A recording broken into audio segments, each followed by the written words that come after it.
राहो आता हेची ध्यान, राहो आता हेची ध्यान, डोळा मन लंपट, कोंडू कोंडुनी धरी न जीवे, देह भावे पूजीन, होईल येणे कळसाले, स्थिरावले अंतरी, कोंडू कोंडुनी धरी न जीवे, देह भावे पूजीन, तुका म्हणे गोजरिया, तुका म्हणे गोजरिया, विठोबा पाया पडू द्या, कोंडू कोंडुनी धरी न जीवे, देह भावे पूजीन विठ्ठल विठ्ठल।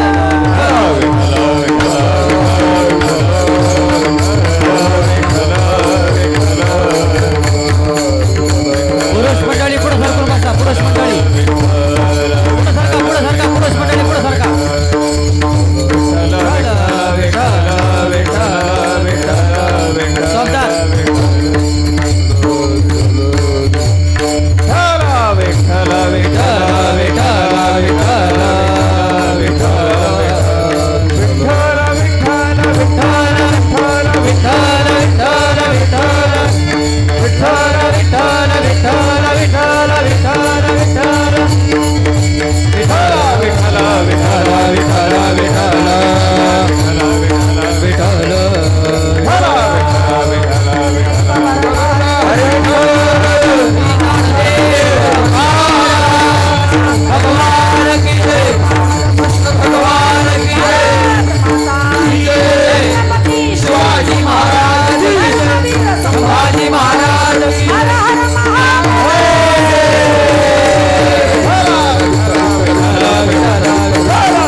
राहो आता हेची ध्यान, डोळा मन लंपट, कोंडू कोंडुनी धरी न जीवे,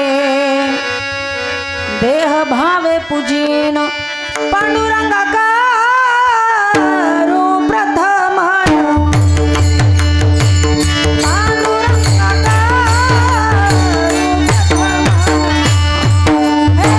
पांडुरंगा करू प्रथम,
गगन निहित पाणी मंडनम मंडनानम तरुण तुलसी माला कंदरम कंजनेत्रम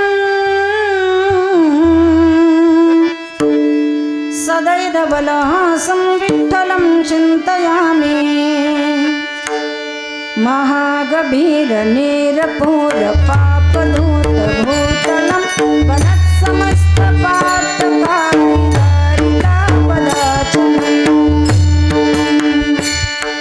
जगल्लये महाभये प्रपुण्डशूनुहरमदे त्वदीयपादपङ्कजं नमामि देवि नर्मदे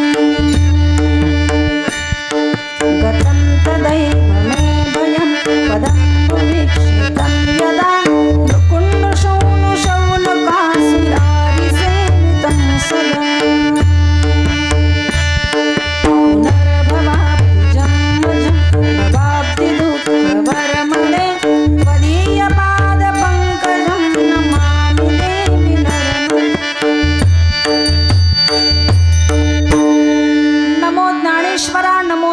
सदा निवृत्ती उदारा सोपान देवा मुक्ताबाई नमो त्रिभुवन पावणी आद्यैत्रयी जननी देवाची संपाद्य ज्ञानंच विधाय भक्ति विलोकितो येन समाधिराजः वैराग्यवन्तं सुविचारयुक्तं नमामि जोगं शिरसा गुरुन्तं जयांचे केली या स्मरण होय सकळ विद्यांचे अधिकरण तेची बंधू श्री चरण श्री गुरूंचे ते नमस्कारोणी आता मस्तक हे पायावरी या वारकरी संतांच्या राहो आता हेची ध्यान डोळा मन लंपट कोंडू कोंडूनी धरीन जीवे देह भावे पूजिन प्रस्तुत प्रसंगी प्राप्त स्थळी चिंतना करता घेतलेला अभंग हा महाराष्ट्राची भूषण देहूचे महासाधू विश्वगुरु जगतवंद जगश्रेष्ठ श्रीमंत संत श्रेष्ठ श्री तुकाराम महाराजांचा भगवंताकडे प्रार्थनापूर्वक मागणी करणारा अनेक प्रकारचे मंगल साधणारा चार चरणाचा गोड असा अभंग चिंतना करता घेतला विठ्ठल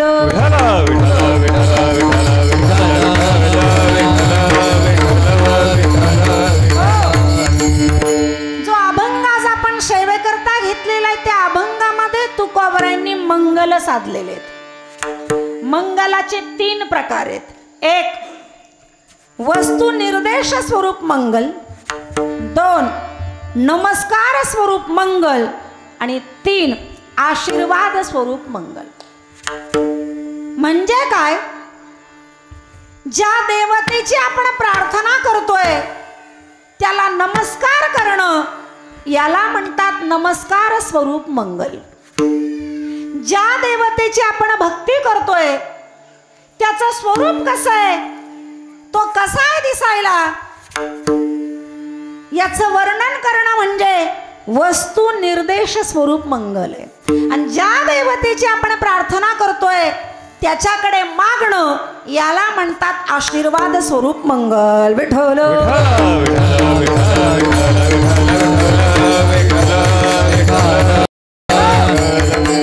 आणि आजच्या अभंगातून आजचा अभंग हा असा एक विशेष अभंग आहे का या अभंगामध्ये जगद्गुरु तुकोबरायांनी 1 नाही 2 नाही तर 3ची 3ही मंगल साधलेले आहेत नमस्कार स्वरूप मंगल वस्तू निर्देश स्वरूप मंगल आणि आशीर्वाद स्वरूप मंगल कशावरून म्हणाल अभंगातले चरण पडतावून बघा त्याच्यावरून लक्षात येईल नमस्कार करतायत विठोबा पाया पडू द्या याच्यावरून ज्या देवतेची प्रार्थना करतायत त्याला नमस्कार करतायत याच्यावरून नमस्कार स्वरूप मंगल आहे बर ज्याची प्रार्थना करतायत तो कसा आहे तुका म्हणे गोजरिया या प्रमाणावरनं वस्तू निर्देश स्वरूप मंगल आहे आणि देवाकडे प्रार्थना करतायत कोंडू कोंडूनी धरी न धिवे देह भावे पूजीन राहो आता हेची ध्यान या प्रमाणावरण देवाकडे मागणी करतात। आशीर्वाद स्वरूप मंगल साधलेले म्हणजे आजच्या अभंगामध्ये एक नाही दोन नाही तीनही मंगल साधलेले। आजचा अभंग हा विशेष असा आहे, हा यज्ञाच्या पहिल्या दिवशी घेतला तरी चालतो, यज्ञाला मध्यभागी कुठे घेतला तरी चालतो, आणि यज्ञामध्ये शेवट जागर मागणीला घेतला तरी चालतो। म्हणजे आजचा अभंग 2 in 1 नाहीये तर 3 in 1 आहे। विठ्ठल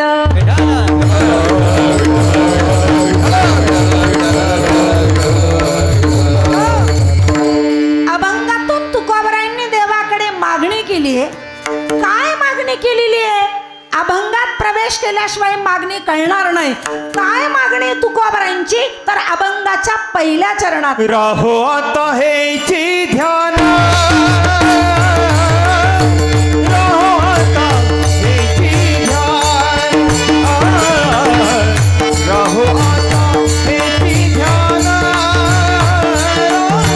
राहो आता हेची ध्यान, राहो आता हेची ध्यान, राहो आता हेची ध्यान, राहो आता हेची ध्यान, राहो आता हेची ध्यान, राहो आता हेची ध्यान, राहो आता हेची ध्यान, राहो आता हेची ध्यान, राहो आता हेची ध्यान,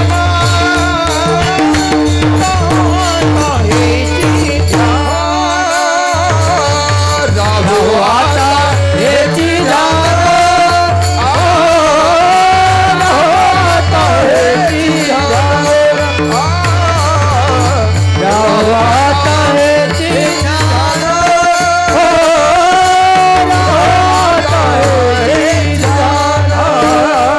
राहो आता हेची ध्यान, डोळा मन लंपट, राहो आता हेची ध्यान, डोळा मन लंपट, डोळा मन लंपट, कोंड कोंडुनी धरी राती वेळा, कोंड कोंडुनी धरी राती वेळा, कोंड कोंडुनी धरी राती वेळा, कोंड कोंडुनी धरी नाही वेळा, राहो आता हेची ध्यान, डोळा मन लंपट, राहो आता हेची ध्यान, डोळा मन लंपट, डोळा मन लंपट, कोंड कोंड धरी राती वेळा, कोंड कोंड धरी राती वेळा, कोंड कोंड धरी राती वेळा, कोंड कोंड धरी राती वेळा, राहो आता हेची ध्यान, डोळा मन लंपट, डोळा मन लंपट, डोळा मन लंपट, हो आता हेची ध्यान, डोळा मन लंपट, डोळा मन लंपट, डोळा मन लंपट, डोळा मन लंपट, डोळा मन लंपट.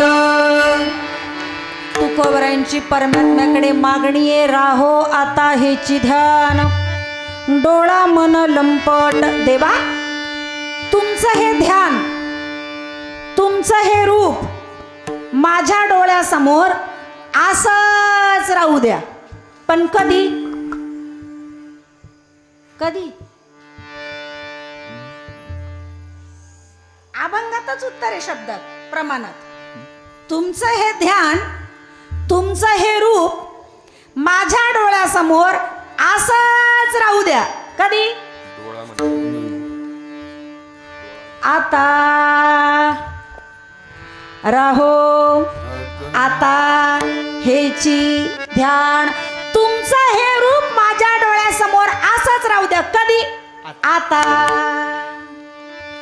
आता म्हणजे भूतकाळ नाही, आता म्हणजे भविष्यकाळ पण नाही, आता म्हणजे वर्तमान काळ.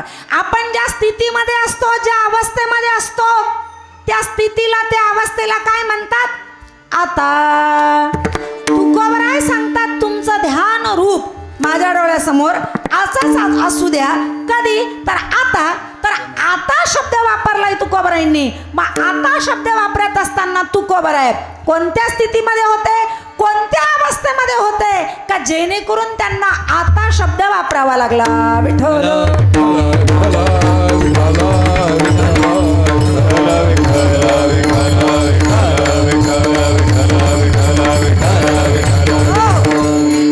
तर चला तुकोबरायांच्या चरित्राकडे जावं लागेल, तेव्हा आपल्याला आता शब्दाचं उत्तर मिळेल. काय असतं? भक्ती नेहमी दोन अंगाने केली जाते. एक बाह्य अंगाने आणि अंतरंगाने.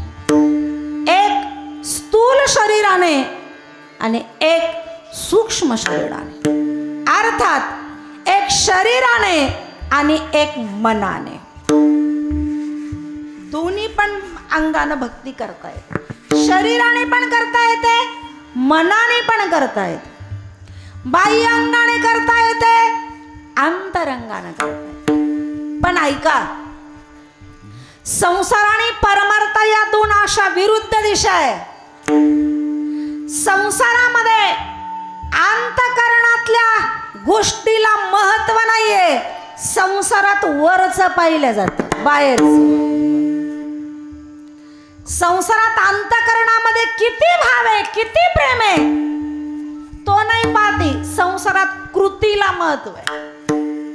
पण परमार्थात उलट आहे. परमार्थात बाह्य अंगाला, कृतीला महत्व नाहीये.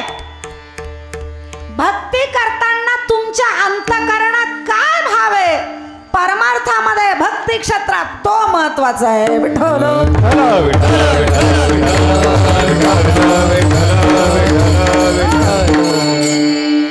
संसारात अंतकरणाला काही किंमत नाही, बाहेर वरवरच. चित्र दिसतं आपल्याला. एक माणूस असतो, त्याच्याकडे काही कार्यक्रम असतो आणि त्यानं पहिलाच फोन त्याच्या जिवलग मित्राला केला.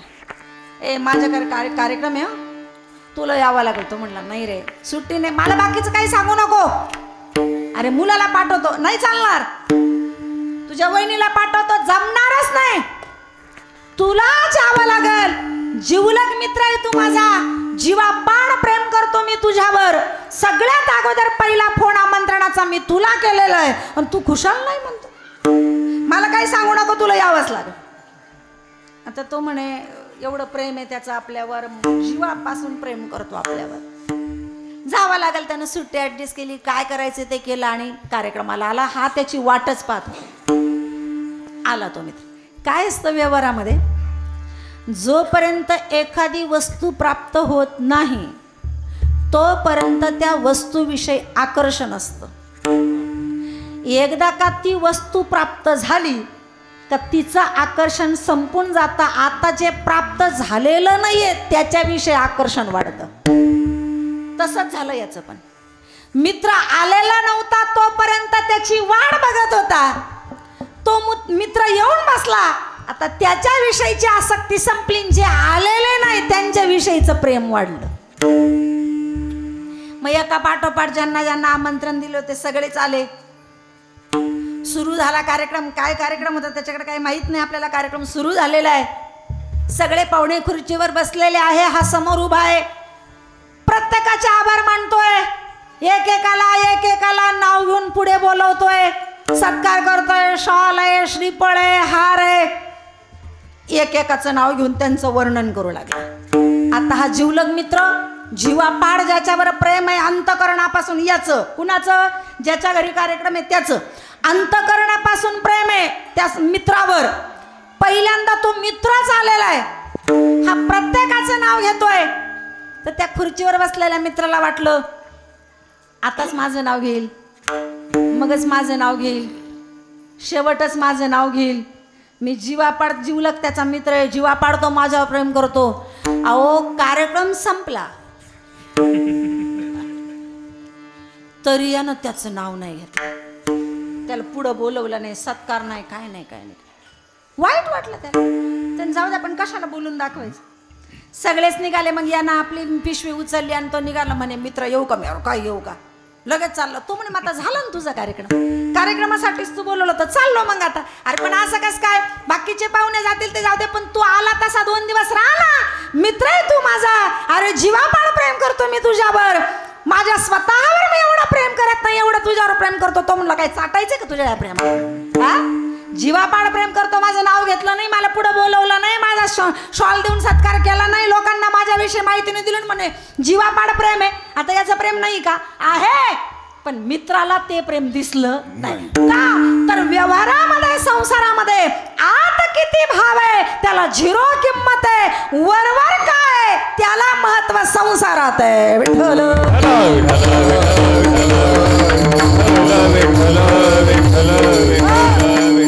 जरा उलटा करा, अंतःकरणातून प्रेम नसू द्या समोरच्यावर, पण 4 वेळा त्याचं नाव घ्या, स्टेजवर बोला, भला मोठा हार त्याच्या गळ्यामध्ये घाला. तो म्हणतो माणूस लय चांगला हो, मला 4 लोकांत पुढे बोलवलं एवढ्या समाजात. संसारामध्ये ही प्रक्रिया आहे महाराज. आत काय हे पाहिला नाही जात, वरच्या कृतीला महत्व आहे, पण परमार्थात असं नाहीये. भक्ती क्षेत्रात असं नाहीये. भक्ती क्षेत्रात भगवान तुम्ही वर कृती काय करतोय हे बघत नाही, तुमच्या आत माझ्याविषयी किती भाव आहे तो आत देवाकारणे भावत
सुंदर प्रमाण आहे. देवा कारणे भाव तस्मात द्यावे न लगे फारसे वित्त, झाले एक चित्त तरी बहुत. एवढ्यासाठी नका ना वाताहत करू, कशाला मागे पुढे पाहता. त्याला वित्त नाही लागत, पैसा नाही लागत, त्याला फक्त आपला भाव आणि त्याची भक्ती करताना त्याच्या ठिकाणी आपलं चित्त एकाग्र एवढंच लागतं. तेवढ्यासाठी कशाला कानकुचपणा करतात तुकोबराय म्हणतात, कशाला मागं पुढे बघतात. कारण भगवंताला फक्त भाव लागतो. भावेन देवं कलया नरेंद्र धनेन कांता कपटेन शत्रू. भगवंताला रिझवायचं असेल, भगवंताला प्रसन्न करायचं असेल तर फक्त आणि फक्त अंतःकरणात भाव लागतो. भावे विन देव कैसा करे. भाव नसेल तर भगवंताची प्राप्ती नाही. तो अंतःकरणातला भाव घेतो. काही न लगे एक भावाची कारण, काही न लगे एक भावाची कारण, काही न लगे एक भावाची कारण, काही न लगे एक भावाची कारण.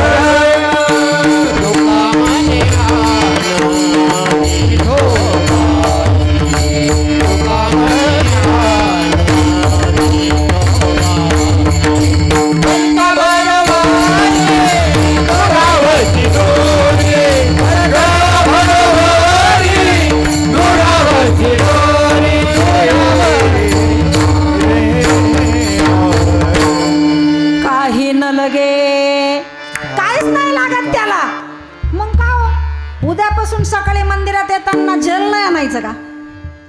बेलाची पानं नाही आणायचे का? फुलं नाही आणायचे का? तांदूळ नाही आणायचे का? आणतो तर काही उपकार करतो का आपण? ते निर्माण आपण केलंय का? पत्रम पुष्पम फलम तोयम यो मे भक्त्या प्रयच्छति तदहम भक्त परुतमश्नामी प्रयतात्मनः. त्याला आपण पान वाहतो, फूल वाहतो, आपण स्वतः त्याचे प्रोडक्शन करते. आपण निर्माण केलंय का? ते फुलं त्यानंच निर्माण केलंय, पाणी त्यानेच निर्माण केलंय, फळं त्यानं निर्माण केलंय, फुलं त्यानं निर्माण केलंय. आपण उपकार नाही करत, त्याचंच घेतो आणि तो म्हणे तसं का होईना, माझंच मला द्या, पण देताना तुमच्या मनात माझ्याविषयी काय ठेवा? भाव ठेवा, प्रेम ठेवा, श्रद्धा ठेवा.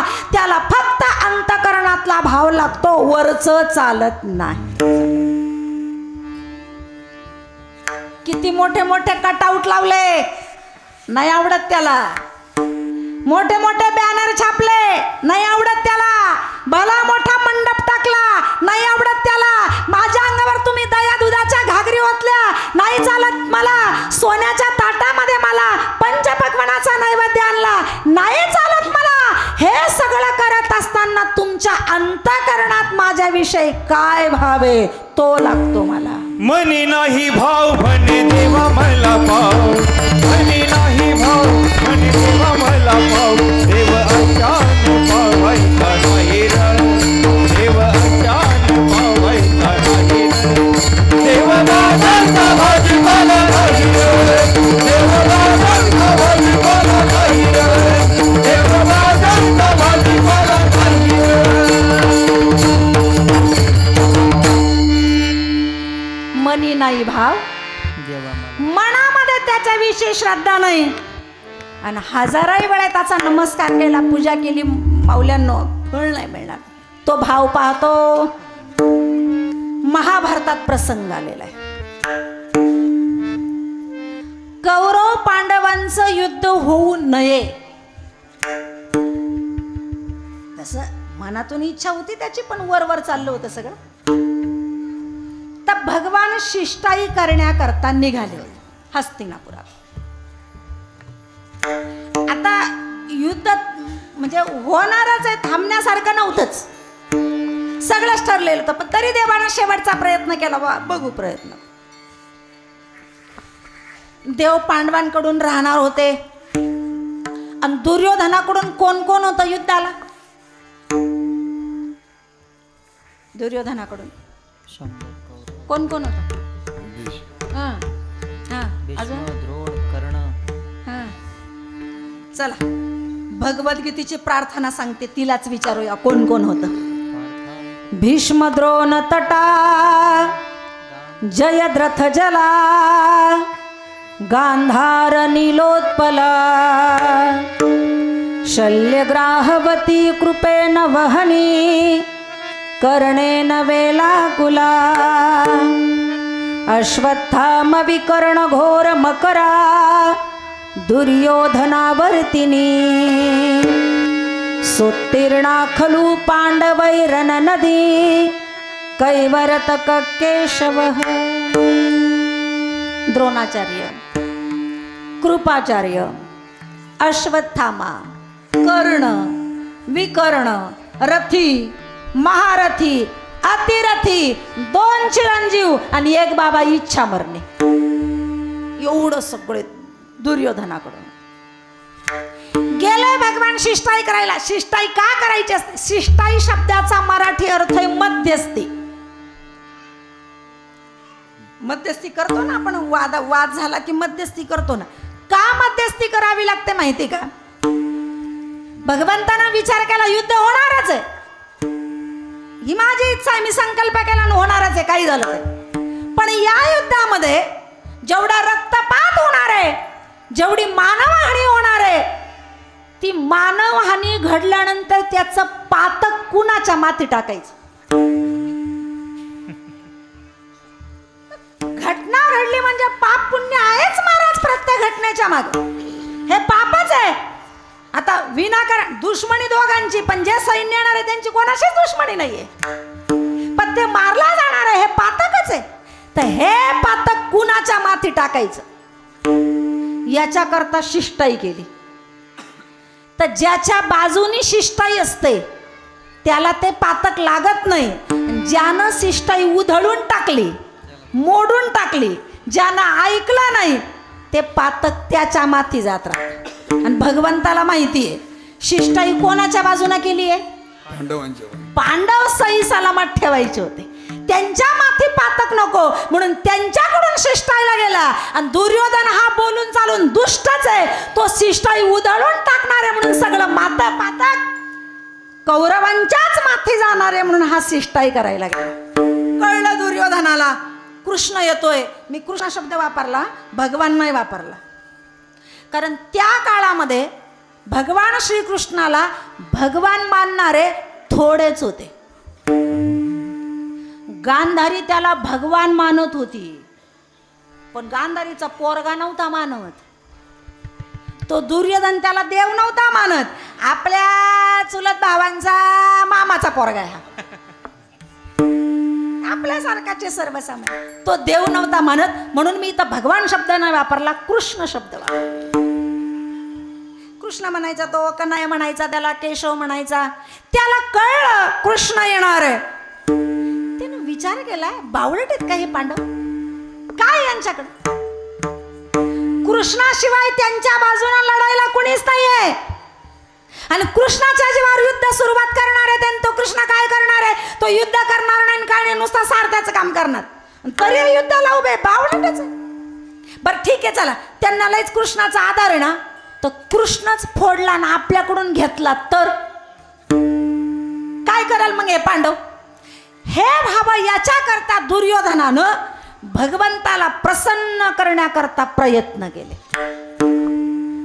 तो हस्तिनापुरात आला, जिथून रथ येणारे तिथून त्यानं पायघड्या टाकल्या, भला मोठा मंडप टाकला, अत्तराचे फवारे मारणाऱ्या मशिनरी उभ्या केल्या, सुंदर सुंदर स्त्रिया फुलांच्या पाकळ्या उधळण्याकरता ठेवल्या, पंचपक्वान्नाचा स्वयंपाक बनवला, त्याला राहण्याकरता स्वतंत्र एक बंगला बांधला. एका दिवसाकरता दुर्योधनानं करोडो रुपये खर्च केले, करोडो. आणि स्वतः भला मोठा हार घेऊन स्वागताकरता उभा राहिला. केलं नाही का त्यानं देवाचं? देवाकरताच केलं ना, केलं त्या. आणि आले भगवान, रथातून खाली उतरलाय, यानं हार टाकलेला आहे, पाया बे नाही पडला, संस्कारच नव्हते त्याला. म्हणजे दुर्योधनाला पाया पडण्याचे संस्कारच नसतात. त्याच्या खांद्यावर हात टाकलेला आहे आणि निघाला दुर्योधन. कृष्णा तू कशाला आलेला आहे मला माहिती, युद्धाविषयी बोलायला आलेला आहे, आज चर्चा नाही होणार, उद्या माझ्या शिबिकेमध्ये. आज तू माझा पाहुणा आहे, युद्धाविषयी काही बोलायचं नाही, तुझ्याकरता महाल बांधलेला आहे, रात्रभर राहा, पंचपक्वान्नाचा स्वयंपाक बनवलेला आहे, जेवण कर, उद्या सकाळी आपण भेटू आणि युद्धाविषयी बोलू. भगवान म्हणले उद्या तर बोलूच, पण दुर्योधना क्षमा कर मला, मी तुझ्याकडे जेवणार नाही. का बरं नाही जेवणार? स्वयंपाक केला नव्हता का त्यानं? आदर सत्कार केला नाही का त्यानं? फुलांचा हार घातला नाही का गळ्यामध्ये?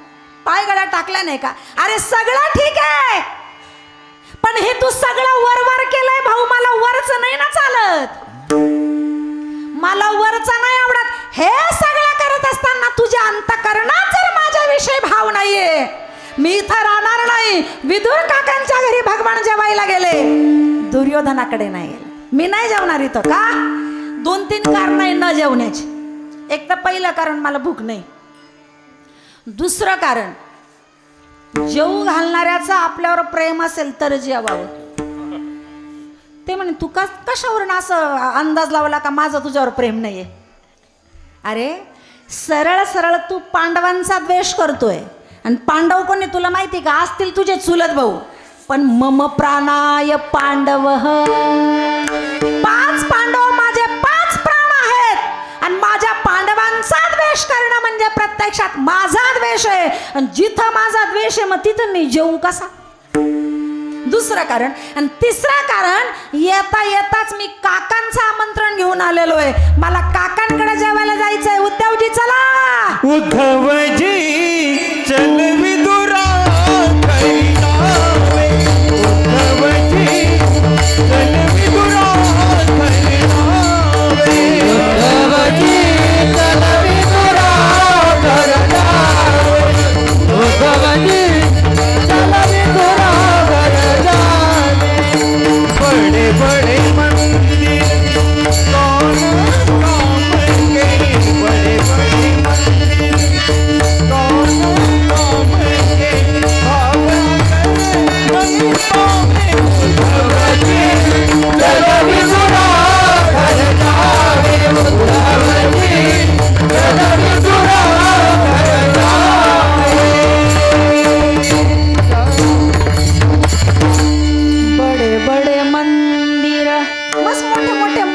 त्याचे पण महालात राहणाऱ्यांच्या मनात जर माझ्याविषयी भाव नाही तर उद्धवजी चलो विदुरा घर जावे भाव नाही तिथं कशाला मी जेवणार नाही आवडत भगवंताला वरच वरवरच नाही झालं त्याला अंतरीची घेतो गोडी पाहे जोडी भावाची पाहे जोडी भावाची पाहे जोडी भावाची अंतरीची घेतो गोडी पाहे जोडी भावाची पाहे जोडी भावाची पाहे जोडी भावाची अंतरीची घेतो गोडी पाहे जोडी भावाची पाहे जोडी भावाची पाहे जोडी भावाची अंतरीची घेतो गोडी पाहे जोडी भावाची पाहे जोडी भावाची पाहे जोडी भावाची अंतरीची घेतो गोडी त्याला अंतःकरणातलं लागतं वरच नाही चालत जाऊ द्या तुम्हाला हे नसल कळलं व्यवहारातलं सांगू का कळल तुम्हाला उन्हाळ्याचे दिवस असतात आपण ऊसाचा रस प्यायला थांबतो गुराळात मग तिथं बसलो का त्या गुराळावाल्याला सांगत असतो आपण 2 फुल ग्लास रस दे तो म्हणतो ठीक आहे बाईस पण ऐक रस देताना ऊस असा काळा कुळा नको देऊ पांढरा शुभ्र ऊस टाक त्या गुराळामध्ये का बरोबर बाईसाहेब अरे येड्या काळा ऊस जर गुराळात टाकला तर रस पण कसा येईल काळा येईल बर ऊस गुराळात टाकताना वाकडा तिकडा नको टाकू ऊस असा सरळ ऊस टाक का बरोबर बाईसाहेब अरे वाकडा तिकडा ऊस टाकला का रस पण कसा येईल असे का अकोला तालुक्यात असेच गुराळ आहेत का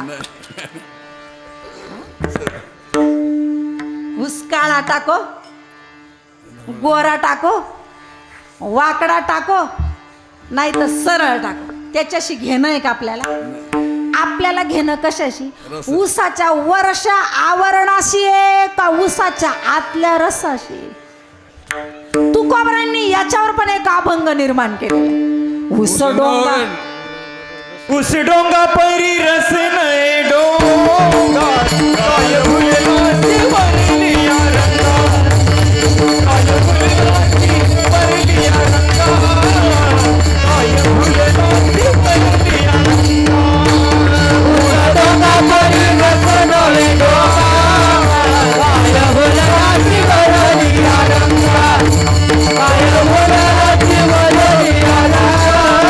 काय फुलवाची वरलिया रंगा ऊस डोंगा परी रस नये डोंगा आणि काय भुललासी वरलिया रंगा अरे ऊस वरून कसा असू दे त्याच्याशी आपल्याला देणं घेणं नाही आपल्याला घेणं आतल्या रसाशी आहे बस परमार्थाच हीच प्रक्रिया आहे परमार्थात वर काय याला महत्व नाहीये आत काय पण दुर्दैव हे महाराज आता परमार्थात परमार्थ करणारे सुद्धा आतलं नाही पाहती परमार्थ करणारे सुद्धा आता ज्यांना इथं बोलावतात त्यांच्या आत काय हे नाही पाहती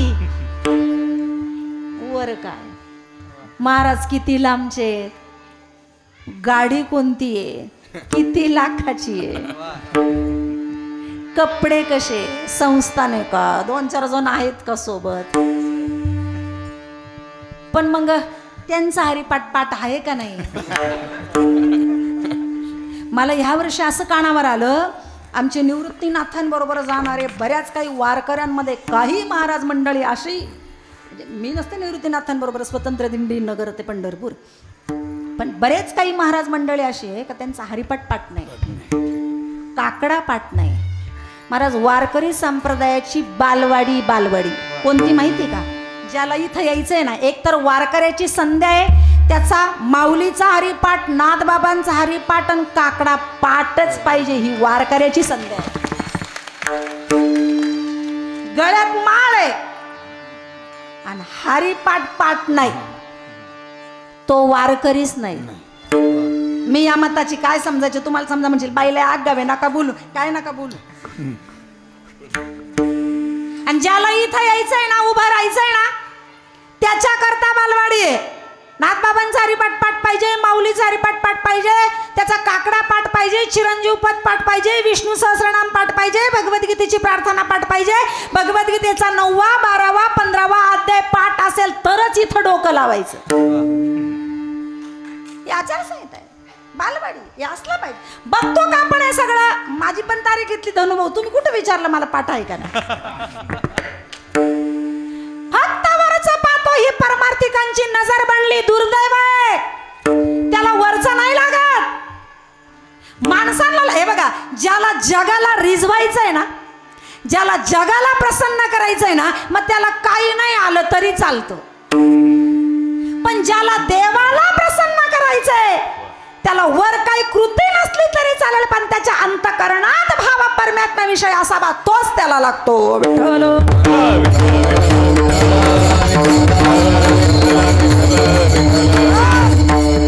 ज्याला देवाला प्रसन्न करायचंय त्याच्या अंतःकरणात भाव असावा.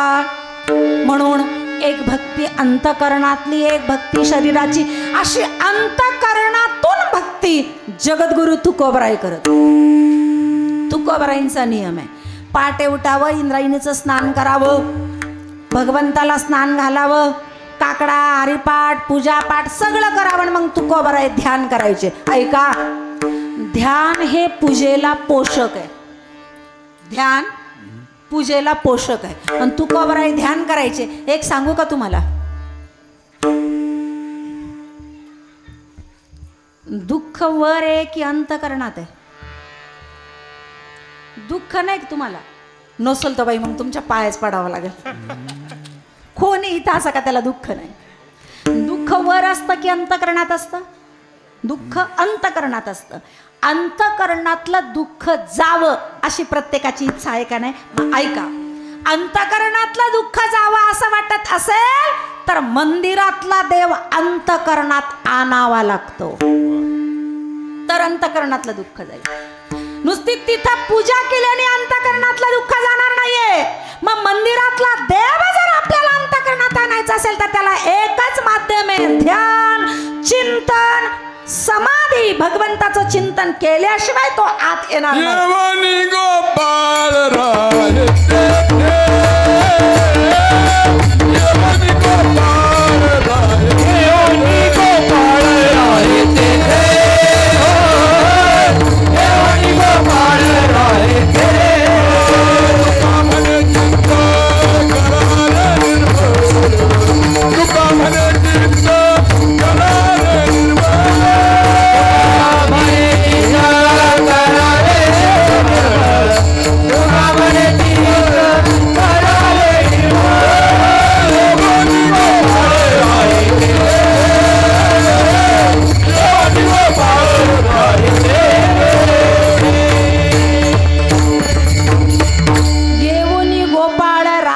ते अंतःकरणात चित्तात तो येतो. कोणत्या माध्यमातून येतो?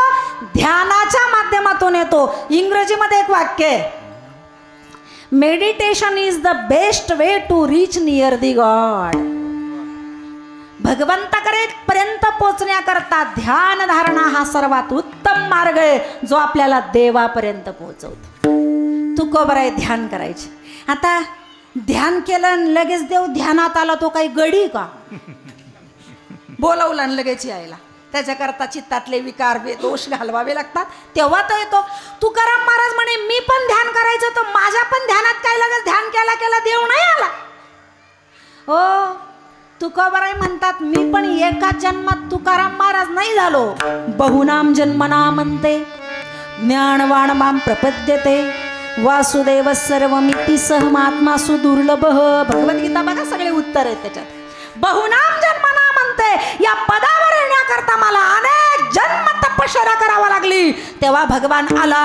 मग तुकोबराय रोज ध्यान करायचे, रोज, एकही दिवस खाडा नाही. एक दिवस तो भाग्याचा दिवस उजाडला. तुकोबराय ध्यान करतायत, ज्या मंदिरात बसून ध्यान करतायत त्या मंदिराच्या मूर्तीतून एक छोटी बालमूर्ती प्रकट झालेली आहे, तुकोबरायांच्या समोर खेळतीये. आणि ती मूर्ती तुकोबरायांनी पाहिली आणि पाहिल्यावर तुकोबरायांना इतका आनंद झाला. त्या आनंदाच्या भरात तुकोबरायांच्या मुखातून हे शब्द बाहेर निघाले, राहो आता हेची ध्यान. हेच ध्यान, हेच रूप देवा माझ्या डोळ्यासमोर असंच राहू दे. कधी? आता. आता ज्या क्षणाला तू हे रूप दाखवलेलं आहे त्या क्षणापासून हे रूप माझ्या अंतःकरणामध्ये असं स्थिर राहू दे विठ्ठल.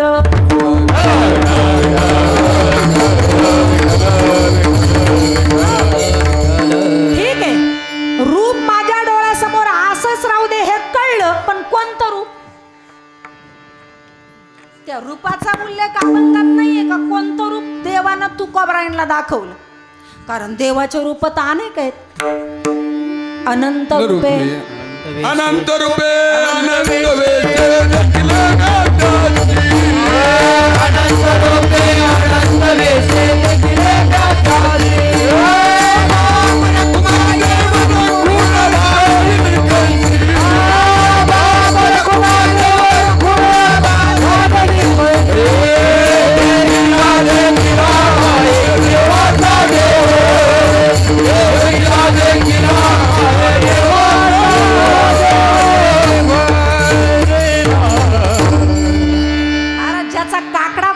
त्यालाच प्रमाण देता येते. भूपाळी प्रकरणातलं वर्णन. अनंत रूपे, अनंत वेशे, अनेक रूप घेतलेले देवाने, अनेक वेशामध्ये परमात्मा आलेला आहे. पण आज कोणत्या रूपात आलाय तुकोबरायांच्या समोर? ज्या अर्थी तुकाराम महाराज म्हणतात, राहो आता हिची ध्यान. हेच ध्यान म्हणजे नेमकं कोणतं ध्यान? हे नाही, हेच सकारात्मक आहे. शिवाय राहो आता हे ध्यान असं नाही, हेची ध्यान. हेची म्हणल्यामुळे असं लक्षात येतंय बहुतेक ते रूप तुकोबरायांच्या आवडीचं असावं. आवडीचं असावं. तुकोबरायांना आवडणारं रूप कोणतं आहे? पाहता लोचन राम रे,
सोडायचीच नाही.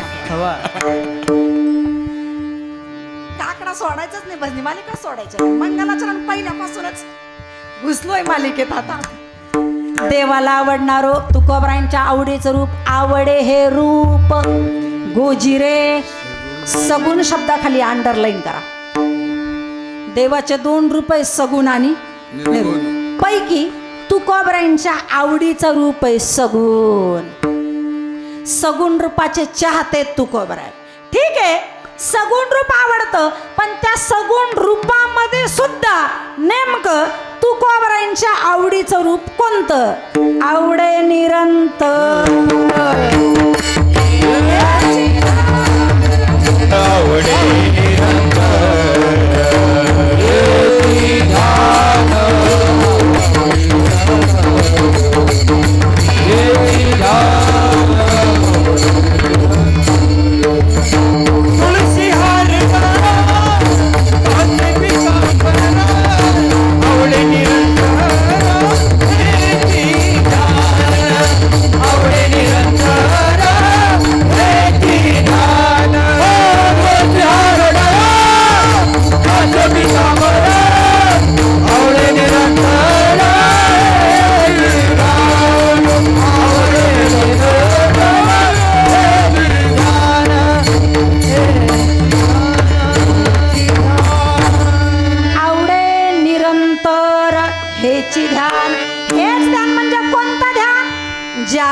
रूपामध्ये तुळशी हार गळा, ज्या गळ्यामध्ये तुळशीचा हार आहे, कमरेवर हात ठेवलेले आहे, कमरेला पितांबर नेसलेला आहे, वैजयंती माळ गळ्यापर्यंत पायापर्यंत लोळते, मकराकार कुंडले आहे, डोक्यावर मुकुट आहे.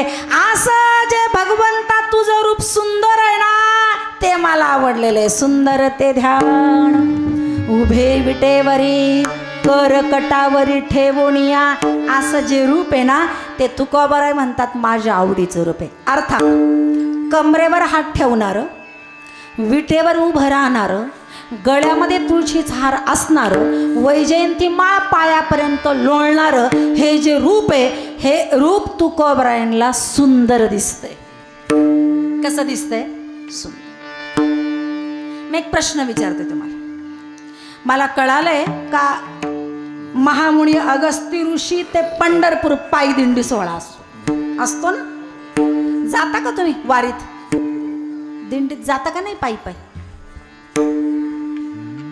एक तर हा तरी म्हणा, नाही तर नाही तरी म्हणा जातो. असं असं काय समजू मी? बरं जाऊ दे, नका जाऊ. जेव्हा जायचं तेव्हा जा. कारण बऱ्याच लोकांची तक्रार अशी असते, त्यातले त्यात विशेष करून महिला मंडळाची, काय करता बाई, मला लय आवड पायी पायी जायची दिंडी, पण देव बोलवेल तेव्हा जाऊ. त्याला जास्त गरज. आपल्या वाचून त्याचं काही अडलंय का? नाही बोलवायचा तो आपल्याला. आणि एखाद दिवस असा कायमचा बोलून घेईल ना का इकडं पाठवायचाच नाही. त्याच्या बोलवायची वाट नका बघू, आपण सगळं सोडून जा. जेव्हा जायचं तेव्हा जा. पण पंढरपूरला तर जाऊन आलेले आहेत का नाही तुम्ही?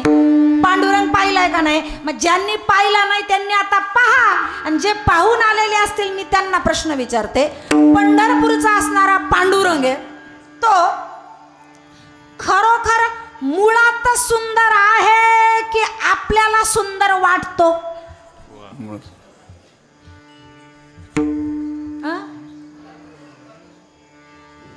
सुंदर वाटतो नाही, तो मुळात सुंदर आहे. पण मग लक्षण जुळत नाही ना आपलं. कस काय? मला पहिलं हे सांगा, सुंदर शब्दाचा अर्थ काय? सरांकडे नाही पाहत, त्यांच्याकडे सगळे उत्तर तयारच आहे. सुंदर सुंदर शब्दाचा अर्थ काय? सुंदर शब्दाचा अर्थ ज्याला पाहिल्यावर परत काहीही बघण्याची इच्छा शिल्लक राहत नाही, त्याला म्हणतात सुंदर. मी प्रमाणाने बोलणार आहे बरं का. तुझं पाहता सामोरी दृष्टी, देवा एकदा तुला पाहिलं की तुझ्यापासून नजरच माग जात नाही. तुला पाहिल्यावर दुसरं काही पाहावंच वाटत नाही, तू इतका सुंदर आहे. आणि जर आपल्याला सुंदर दिसला असेल, आपण तर संसारातच आहे अजून. जे त्याला सोडून संसारात परत आलोय म्हणजे समजायचं आजपर्यंत तो आपल्याला सुंदर दिसलेला. माऊल्यांना सुंदर शब्दाचं लक्षण आहे, एकदा जर तो सुंदर दिसला ना, त्याच्याशिवाय काहीच पाहावं वाटणार नाही, माणूस वेडा होतो. हे सुंदरतेचं लक्षण आहे. विठ्ठल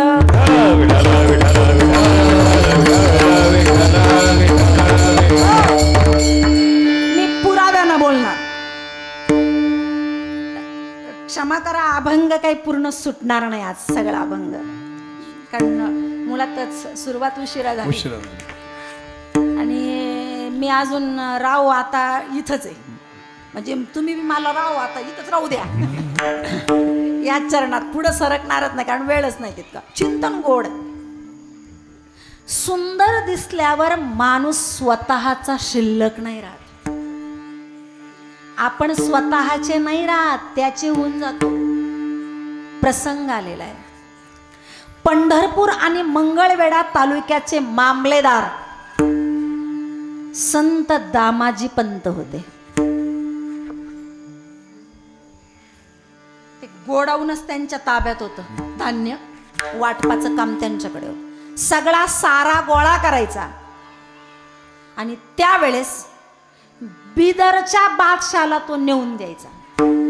मी बिदरचा राजा नाही म्हणले, बादशाह शब्दानं लक्षात येईल राजवट कोणाची होती? यवनांची होती, मुस्लिमांची होती. यवन बादशाहच्या कारकिर्दीत दामाजी पंत काम करत होता. पुढे असं झालं, दुष्काळ पडला. बादशाहचा आदेश आला, धान्याचे गोदाम बंद करा. भविष्यात जर जास्त दुष्काळ पडला तर लोकांना धनधान्य आणायचं कुठून? थोडं थोडंच वाटण, बाकी बंद करा.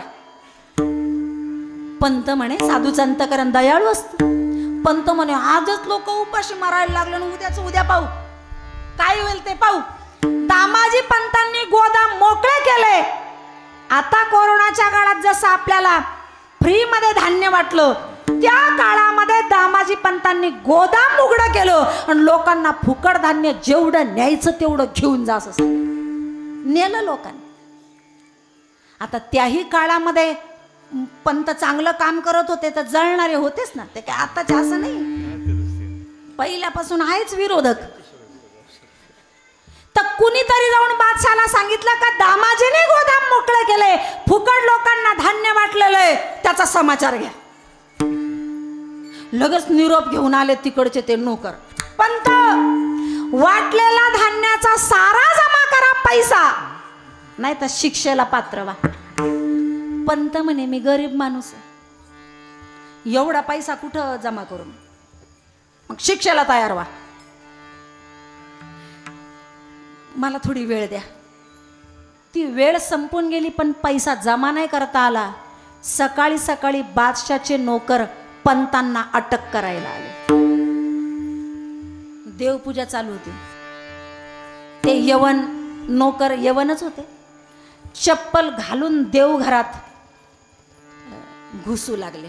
म्हणजे यवन आहे ना, मग ते काय देवन बेवन, मग ते असे यवन जर असतील तर ते कीर्तनात पण चपला घालून बसतात. हिंदू असतील तर नाही बसायची. ते चपला असं घुसायला लागले तर पंतांच्या पत्नीनं, ओ थांबा, देवपूजा चालू आहे, आमचं श्रद्धास्थान आहे, चप्पल बाहेर काढा. काढले त्यांनी चप्पल बाहेर. पंत म्हणले, थोडा वेळ द्या, पूजा चालू आहे माझी. पूजा करून पंत बाहेर आले आणि हात पुढे गेले. बेड्या ठोकल्या पंतांना. पंत म्हणले, 1 मिनिट देता का मला? घ्या. पंत पत्नी जवळ गेले आणि डोळ्यात पाणी आलं. बाई म्हणल्या, अटक झाली म्हणून रडू येतंय का? नाही. आज देवघरातल्या माझ्या पांडुरंगाची माझी शेवटची भेट.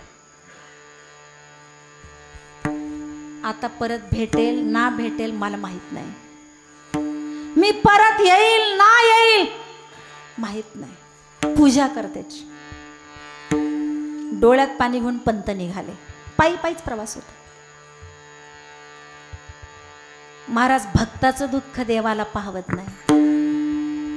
पंतांना घेऊन अर्ध्या रस्त्यापर्यंतच गेले होते नोकर. तिकडं बिदरला बादशाच्या दरबारात बाहेर द्वारपाल उभे. एक एवढं बटूरूप, काळ्या कुळकुळीत, कमरेवढा डगला, गुडघ्यापर्यंत धोतर, खांद्यावर काळी घोंगडी, हातामध्ये काठी, दुसऱ्या हातामध्ये काळी कुळी कुळी 30 पैशाची थैली, आणि असं काळं सावळं पण दात पांढऱ्यासारखे, मोत्यासारखे पांढरे शुभ्र, डोक्याला मुंडासा गुंडाळलेला, आणि असं व्यक्तिमत्व दारात उभं राहिलं. जाऊ द्या मला मध्ये द्वारपालाने अडवलं. कोण तू? मी दामाजी पंताचा नोकर. बर, काय तुझं नाव? माझं नाव विठू. कशाला आला? ते फुकट धान्य लोकांना वाटलं ना, त्याचा हिशोब घेऊन आलोय, पैसे. आता पैसे घेऊन आला म्हणल्यावर मग कोण अडविल त्याला? इथंच थांब, निरोप देऊन येतो आम्ही. एक नोकर आत गेला, बादशाला मुजरा केला, प्रधानाला निरोप दिला. दामाजीचा नोकर आहे, पैसे घेऊन आलेला आहे, पाठव मध्ये. आला विठू मध्ये. बादशाह त्याच्या काही कामात होता. यानं आल्याबरोबर बादशाला मुजरा केला. प्रधान म्हणे, इकडे. कोण तू? मी दामाजी पंताचं नोकर. तुझं नाव काय? विठू. काय घेऊन आला? पैसे घेऊन आला. आणि इकडं घेतली ती पैशाची थैली. ती सोडली त्या प्रधानानं आणि अशी काने केली. पैसे होते सुट्टे आणि असं ते ओतायला लागलं, त्याची धार लागली. ते तुम्ही मोटर चालू करता ना पाण्याची, त्याचा कसा प्रेशर असतो, एवढा प्रेशर त्या पैसे. ते प्रधान वैतागलं ते गोळा करायला, ढिगच लागला त्याने. मरदे कोण मोजत बसत, त्यानं असंच ओढलं पावड्याने. पावती केली, लिहिली ती रक्कम त्याच्यात मनाने आकडा टाकला, ती लिहिली, असा शिक्का मारला, सांगितलं ते बादशाची मुद्रिका घे, त्याच्यावर सही घे, पावती घेऊन चाल निघतो. ते पावती त्याच्या हातात दिली आणि ते पावती घेऊन विठू बादशाच्या समोर आला, मुजरा केला. बादशाह काही कोणाशी बोलत होता. त्याचं बोलणं झाल्यावर बादशाचं लक्ष याच्याकडे गेलं. कोण रे तू? पंतांचा नोकर. काय नाव तुझं? विठू.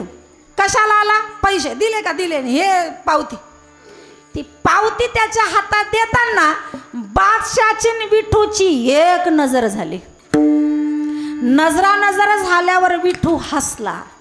जसा हसला ना तसे त्याचे मोत्यासारखे पांढरे शुभ्र दात बादशानं पाहिले.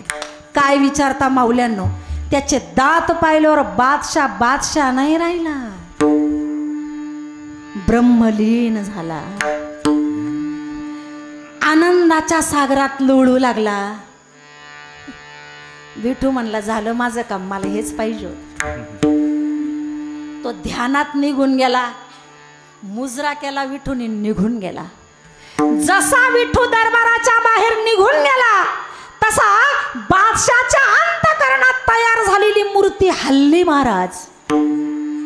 मूर्ती हल्ल्यावर बादशाह जागा झाला, वेड्यासारखा करू लागला. कहा गया वो? कहा गया वो?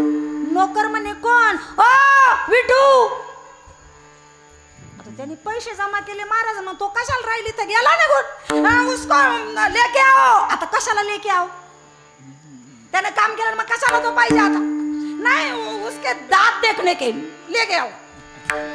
त्याच्या दातात काय एवढं सोनं लटकलं? आपण त्यालाच माहिती ना, तुम्हाला काय कळणार आहे काय त्याच्या दातामध्ये सोनं लटकलं. आता राजा बोले, दल आले, घेऊन या म्हणल्यावर मग निघाले ना नोकर. आता तो काय खरा नोकर थोडीच होता, परमात्मा होता. जंग जंग पछाडलं पण विठू सापडला. अरे जप्या ताप्यांना नाही सापडत तो, तुम्हाला सापडेल का? परत आले नोकर. ओ नहीं, ओ गया. वो किसका नौकर था? पंत का. पंत कहाँ पे रहते? पंढरपूर में रहते. जाओ फिर वहां पे, जा पंढरपूरला, घेऊन या तो पंताच्या घरीच. असं ताबडतोब निरोप पाठवला. ते बेड्या ठोकून आणलेलं होतं ना, त्या नोकरांना सांगितलं पैसे भेटले, पंतांना सोडून द्या. पंत घरी गेले. दुसऱ्या दिवशी सकाळी देवपूजेला बसले.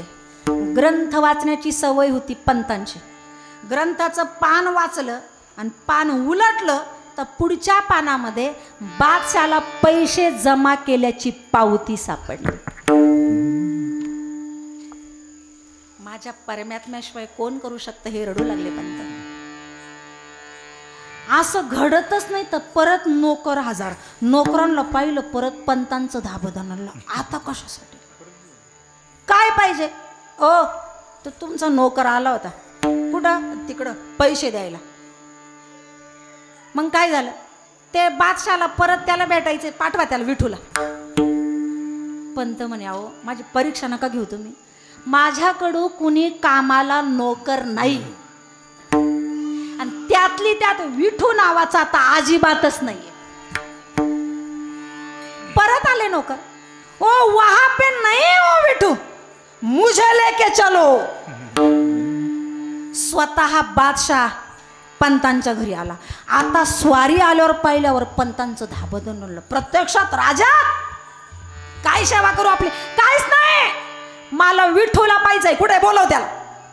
महाराज मी लई वेळा सांगितलं, माझ्याकडं नोकर नाही, त्याच्यात विठू नावाचा तर नाहीच आहे. हा, माझ्याकडे विठू नावाचा नोकर नाहीये, पण विठू नावाचा माझा मालक आहे.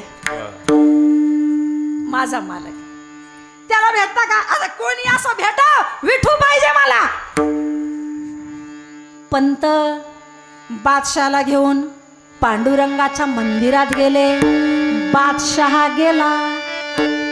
महाराज, विठू नावाचा नोकर नाही, हा माझा परमात्मा बघा, हाच विठू आहे, हाच माझा सर्वस्व आहे. बघा त्याला, येवो नाहीये, ओ आयता येवो नाहीये. तर पंत देवाजवळ गेली, येड्याला कोणतं रूप दाखवलंय तू? का तो या रूपालाही नाही म्हणतो का? जे रूप तू मला नाही दाखवलं त्याला दाखवून तू वेडा केलाय. जर ते रूप तर त्याला नाही दाखवला देवा, बादशाह इथून जाणार नाही, त्याला ते रूप दाखव. पंतांची प्रार्थना भगवंताना ऐकली, त्या रूपातून, त्या मूर्तीतून बादशाला दाखवलेलं रूप प्रकट झालं. एवढं एवढं बुटकं, डोक्याला मुंडासा गुंडाळलेला, कमरेपर्यंत तो डोकला, गुडघ्यापर्यंत धोतर, खांद्यावरती काळी घोंगडी आहे, हातात एका काठी आहे, दुसऱ्या हातात पैशाची थैली आहे, काळा कुळकुळीत आहे, इथं मोरपीस लावलेला आहे, दात मोत्यासारखे पांढरे शुभ्र आहे. ते रूप त्या बादशाला दाखवलं.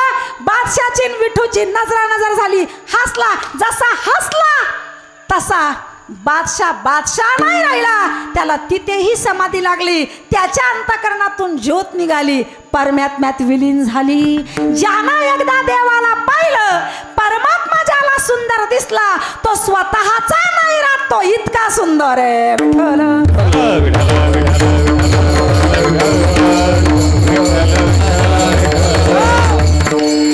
तो किती सुंदर आहे माहिती आहे?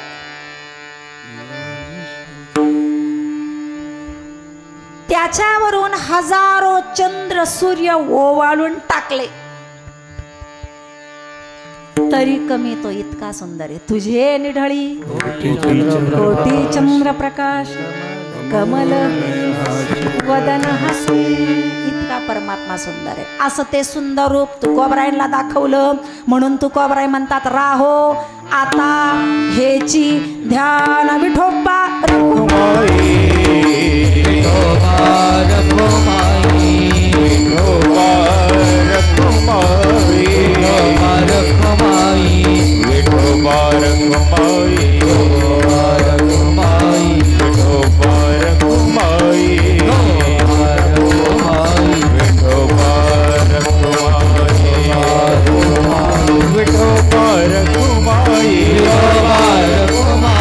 विठोबा रखुमाई, विठोबा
माझं मन या रूपाला लंपट म्हणजे आसक्त झालंय. या रूपाशिवाय दुसरं रूप डोळ्याला आणि मनाला पाहावं वाटत नाही. म्हणून देवा, हे रूप जर तू माझ्या समोर असंच ठेवलं तर हे रूप मी माझ्या अंतःकरणामध्ये असंच कोंडून ठेवेल. दुसरं चरण, कोंडू कोंडून धरी ना जीवे, कोंडू कोंडू धरी ना जीवे, कोंडू कोंडून धरी ना जीवे,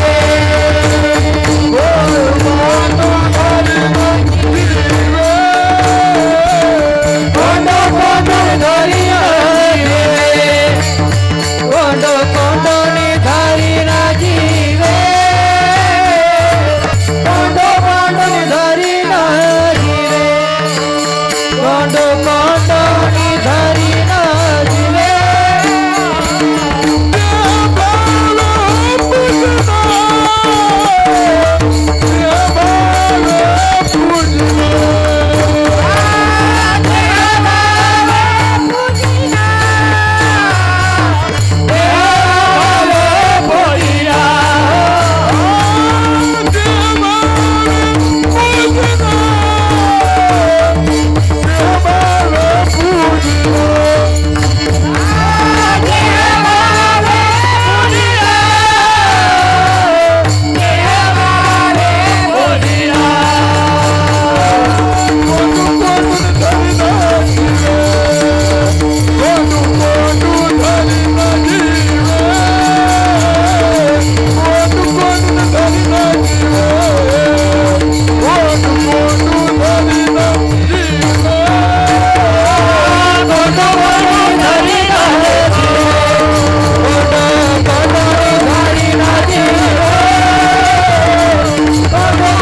मेंदूने धरीन जीवे या रूपाला अंतकरणात कोंडेल. अनेक संतांनी कोंडले. साठविला दाता त्रैलोक्याचा संपुष्ट हे हृदयी पेटी करुणी पेटी साठवू. हृदयी बंदी खाना केला त्या विठ्ठल कोंडलेला साठविला हरी. अनेकांनी त्याला साठवलेलं आहे पण नुसतं साठून नाही चालत. देह भावे पूजिन मी देह आहे हा जो अहंकार आहे हा जो भाव आहे तो त्याच्या चरणावर समर्पित करणं हीच खरी पूजा आहे. आणि त्याला अहंकाराने केलेली पूजा नाही चालत. 2-3 मिनिटात सांगते ना आपल्याला थांबायचं. ज्यांच्या प्रांगणात आपण सेवा करतोय त्यांच्याविषयीचं चरित्र आहे ना. दक्ष प्रजापतीनं काही यज्ञ ठेवला. सगळ्यांना आमंत्रण दिलं पण ह्या जावयाचा लय राग. यांना आमंत्रण नव्हतं. असे कैलासावरून विमानं चालले होते देवतांची. ते विमानातून बाकीच्या सरस्वती झालं लक्ष्मी आई साहेब झालं. ओ हा हॅलो पार्वतीबाई यायचं नाही तुम्हाला तिकडं कुठं तुमच्या वडिलांकडं. आता हिला काहीच माहित नाही. पण माहित नाही असं कसं म्हणायचं. हो यायचंय ना येत नाही तुमच्या वडिला तुम्ही चला पुढे आलेच मी. आणि मध्ये गेला सती नाव आहे त्या अवतारामध्ये त्यांचं. आणि प्रभूंना विचारलं का हो माझ्या वडिलांकडे येत नाही ना आपल्याला नाही जायचं का. ते म्हणे सगळ्यांना आमंत्रण ना आपल्याला कुठं आमंत्रण. आणि ते म्हणे मग त्याला काय होतं. असं नाही आमंत्रणाशिवाय कुठं जायचं नसतं.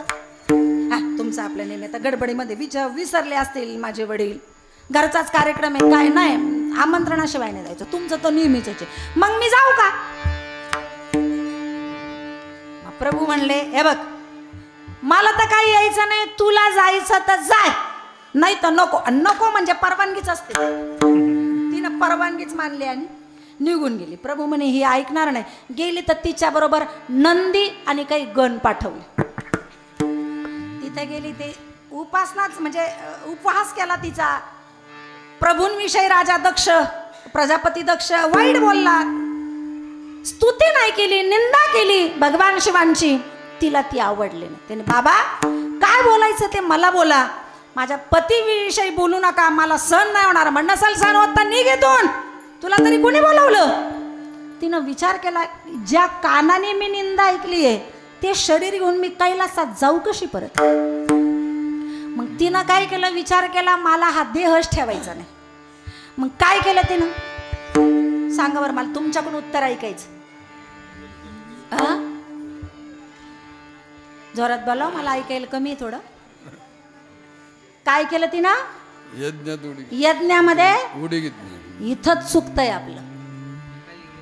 तिनं जर यज्ञात उडी टाकली तर ती आत्महत्या ठरेल. उडी नाही टाकली तिने.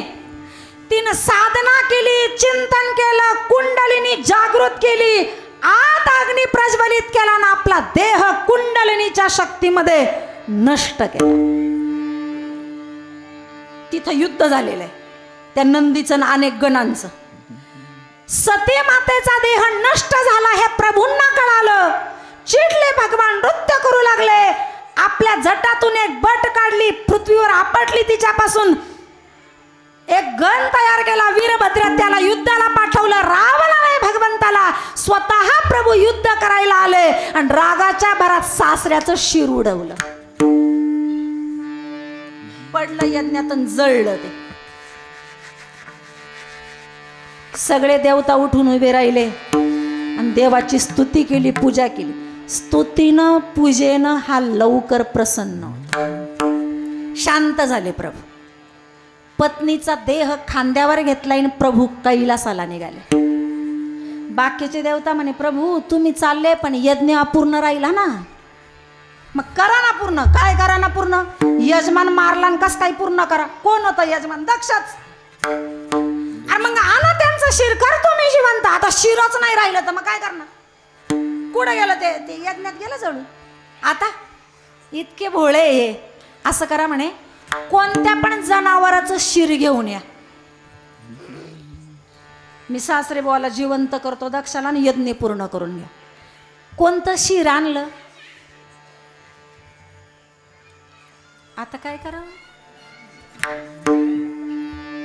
दक्ष प्रजापतीला चेहरा कशाचा आहे? जसा गणपती बाप्पाला हत्तीचा आहे, त्या दक्ष प्रजापतीला तोंड कशाचं आहे? बकऱ्याचं आहे, बोकडाचं आहे. एका बकऱ्याचं शिर तोडून आणलं, ते दक्ष प्रजापतीच्या शिराजवळ ठेवलं, संजीवनी मंत्र जपला. दोघांनाच येतो संजीवनी मंत्र, फक्त भगवान शिवाला आणि शुक्राचार्यांना दोघांनाच येतो. तो संजीवनी मंत्र जपला आणि जिवंत केला. दक्ष उठून उभा राहिला, पश्चाताप झाला त्याला. तर म्हणे अरे चांगलं तोंड होतं तेव्हा स्तुती नाही करता आली, आता स्तुती करावं वाटती पण तोंड आहे असं. त्या तोंडाला त्याला म्हणता येईना. कैलास राणा अश्वचंद्र फणींद्र माथा मुकुटी झाला, कारुण्य सिंधू भव दुःख हारी तुझवीन शंभो मज कोणता. म्हणता येत नव्हता ना, आपल्याला म्हणता येतं कारण तोंड चांगलं आहे ना. त्या बकऱ्याचं तोंड त्याला काहीच बोलता येईना, मग ते असं करू लागलं, तरी प्रसन्न झाला. हा तिथं जाऊन तुम्ही किती स्तोत्र म्हणा, आवडत नाही असं नाही त्याला, पण स्तोत्र म्हणून झाले का असं करायचं, हे जास्त आवडतं त्याला, लवकर प्रसन्न होतो. विठ्ठल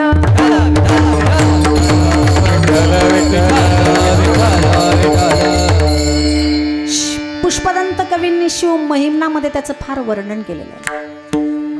महिम्न पारम ते परम विदुष यद्य सदृशी स्तुतिर ब्रह्मादीनामपि तदवसन्नास्त्वयि गिरः अथावाच सर्वस्वमति परिणामावधि गृह्णन् ममापेष्ट स्तोत्रे हर निरपवाद परिकरः अतीत पंथानं तव च महिमा वाङ्मनसयो यतत् व्यावृत्यायां चकितमभिधत्ते श्रुतिरपि सकर्ष स्तोतव्य कतिविध गुणः कस्य विषयः पदे त्वरवाचिने पतति न मनः कश्चन वचः.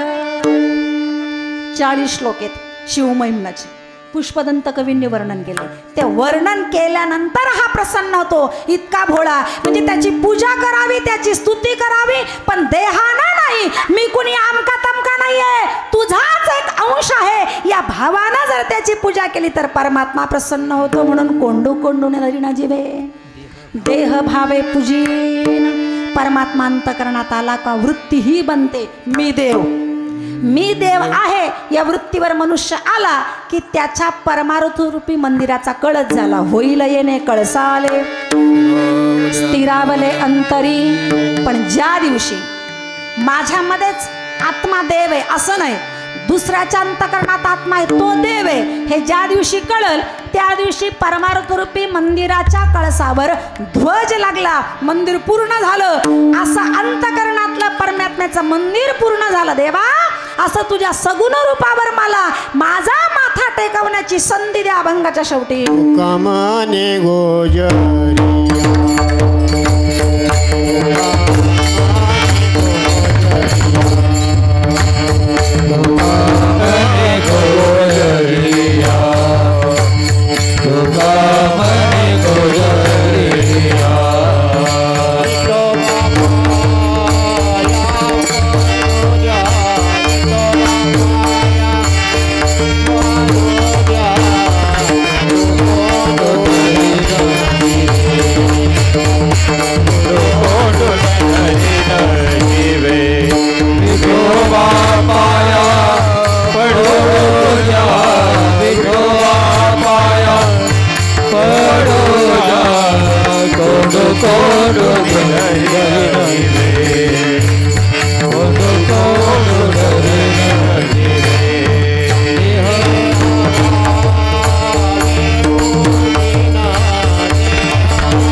यथामती यथावकाश भंगाचं चिंतन माझ्या अल्पमतीने आपल्यासमोर मांडण्याचा प्रयत्न केला. योग्य असेल ते स्वीकारा, चुकले असेल ते माझ्या वाणीचा दोष समजून माझे मला परत करा. आज श्री क्षेत्र उंच खडक इथे वार्षिक सालाबादप्रमाणे चालू असणारा खडकेश्वर भगवंताच्या प्रांगणामध्ये अतिशय प्रसन्नता आहे. प्रसन्नता आहे, नक्कीच परमात्मा इथे आहे, भगवान शिवजी इथं आहेत. त्यांच्याच कृपाप्रसादाने आणि राष्ट्रीय कीर्तनकार धर्माचार्य हरिभक्तपरायण सर्वांचे श्रद्धास्थान आदरणीय श्री निवृत्ती महाराज देशमुख यांच्या शुभ प्रेरणेने मार्गदर्शनाने चालू असणारा यज्ञ आणि महाराजांच्याच माध्यमातून आजच्या चौथ्या दिवसाची पाचव्या दिवसाची जागराची कीर्तनाची सेवा आदरणीय देशमुख महाराजांच्या माध्यमातूनच माझ्याकडे आली. निमित्तानं तुम्हा सर्व संत मायबापांचा माझ्यासारख्या पामराला दर्शनाचा योग मिळाला. धन्यवाद. दिवस 5वा आहे आणि यज्ञाचे वर्ष सुद्धा हे 5वाच आहे. आणि मला असं वाटतं संकल्प पूर्ती सुद्धा किती वर्षाची होती? 5 वर्षाची होती. मग आता संपलं ना, थांबायचं आहे ना मग आता, कारण पूर्ण केला मनोरथ देवाला दिलेला शब्द पूर्ण झाला. आता थांबायचं आहे ना, हो का नाही? मग असं जरा जोरात बोला ना. देवाच्या कार्यकर्ता एवढं कार्य करण्याकरता असं मानापणाने काय एवढं बोलावं? थांबायचं नाहीये. जो थांबला तो संपला. थांबायचं नाहीये.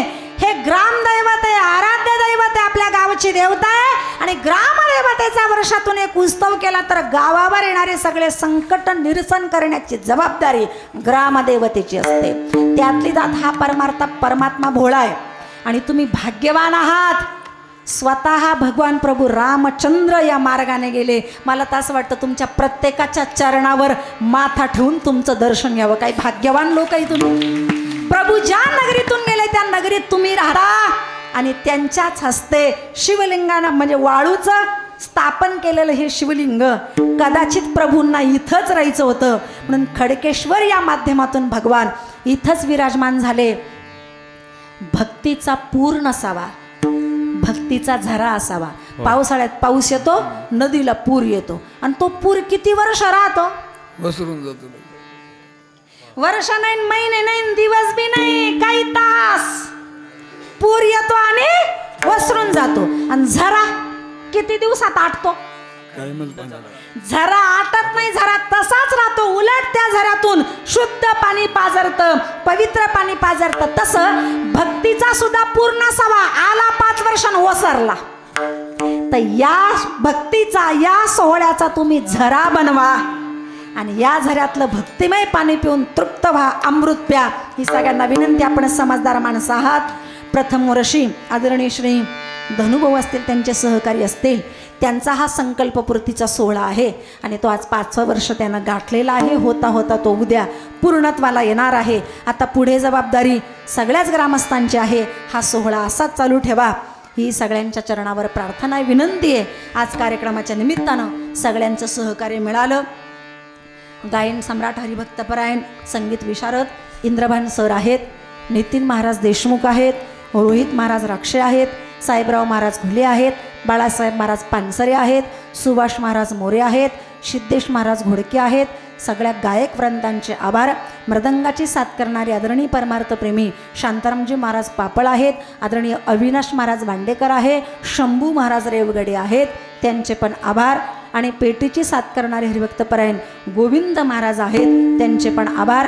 आणि कार्यक्रमाकरता मला वाटतं शिवलीलामृत पारायणच ज्यांच्या माध्यमातून आहे आदरणीय परमार्थप्रेमी मनोहर बाबा भोर, त्यांचंसुद्धा या ठिकाणी दर्शन झालं. बाबांचे पण या ठिकाणी आभार. कार्यक्रमाकरता विनेकरी म्हणून अशोक बाबा कोटकर आहेत, चोपदार सयाजी महाराज कुंड आहेत. उपस्थित जनसमुदाय आपलेसुद्धा आभार. पुन्हा पुन्हा हा सोहळा आपल्याला बघता यावा याच्याकरता चित्रीकरणाची व्यवस्था ज्या भाऊंनी केली त्यांचे पण आभार. आमचा सगळ्यांचा आवाज आपल्यापर्यंत पोहोचवण्याचं काम साऊंडवाल्या दादांनी केलं. सचिनजी रेवगडे आपलेसुद्धा या ठिकाणी आभारण. झालेली सेवा खडकेश्वर भगवंताच्या चरणी समर्पित करून सेवेला पूर्णविराम. विठ्ठल जय जय